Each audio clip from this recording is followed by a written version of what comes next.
Well, I love the versus segments, and today we are going to do a versus with the Samsung S5 phone versus the HTC One M8. You know, this is actually a tough versus because I think that both of these phones are actually excellent, and however, mine is better. And neither of them are perfect.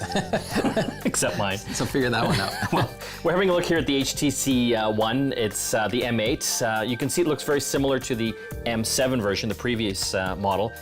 Well, you know me in technology, I'm really all about the style, and the HTC One M8 has it oozing out of it. It's a full metal body on it. It's such a beautiful phone, fits really nicely in the pocket, and great screen on it as well. And you know, that industrial design, you know, going after that Apple-esque kind of like looking. It's like the Apple of Android phones, really. Yeah. Although probably not quite Apple enough though, hey?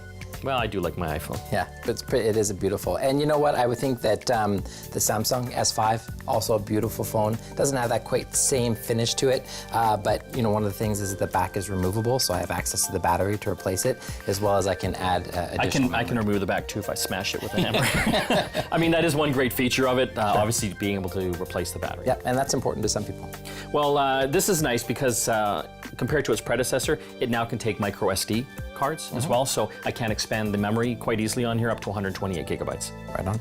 Well, one of the things about the Samsung S5 that I thought was, again, they seem to do right every time they come out with a new phone is the photo. The photo capabilities of this device. 16 megapixel camera built into it, and it takes amazing and beautiful photos. Plus the usability, I found the user interface with the photo application always just top notch when it comes to Samsung and that. Well, HTC has actually put a brilliant camera system into this as well. It's using something called ultra pixels, so really good in low light conditions. So if you're taking pictures at night or in dark places, you get fantastic photos. Also, if you can see, it's got 2 lenses on the back here as well. So you can actually create some really cool photos and really work with the depth of field, something that the Samsung doesn't have. Well, I do want to talk about Samsung's speed. It's got a quad-core processor, 2 gigs of RAM. As I mentioned, you can pull the back off and actually put more memory into the device as well. This thing cooks. If you want to do a lot of gaming on your device, which the Samsung S5s with a nice big screen is totally outfitted to take advantage of that. Well, the HTC's got the quad-core as well. It's got 2 gigabytes of RAM. Something that I really appreciate on this is the speaker system. It's got the HTC Boom sound.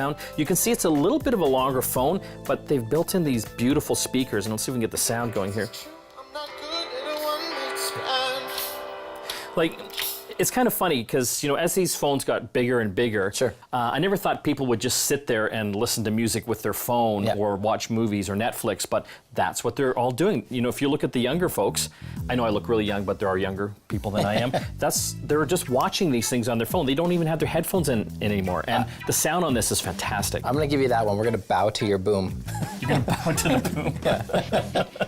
But that's the thing. How many features can you pack into this? And for me, it's important to have good sound, a good camera, and a fast processor. Samsung really seems to dump a lot of features into their phones, and I question if you use most of them. Like the heart rate monitor and I did notice that scanner. Difference from the S4 to the S5 is they started to pack so many more things into it. And again, so many more things means so many more appealing to so many more people. But you're right, it's got a fingerprint scanner for getting into the access. It's got the heart rate monitor. It's got the Health built into it, which is basically helps you keep track of your health and how many steps you take and all this I can add those things with all these new wristbands. Absolutely, yeah. No, I think you're right. I think maybe packing so much stuff in is too much stuff. That might be one of my critiques, but there's no question that the device and its size and its footprint and the speed capabilities is able to handle all of them. I guess one last thing for me is just looking at the interfaces that they've built into these phones. HTC uses something called Blink Feed, so it kind of aggregates all your social feeds and things like RSS, so it makes it easy to get it all on one screen.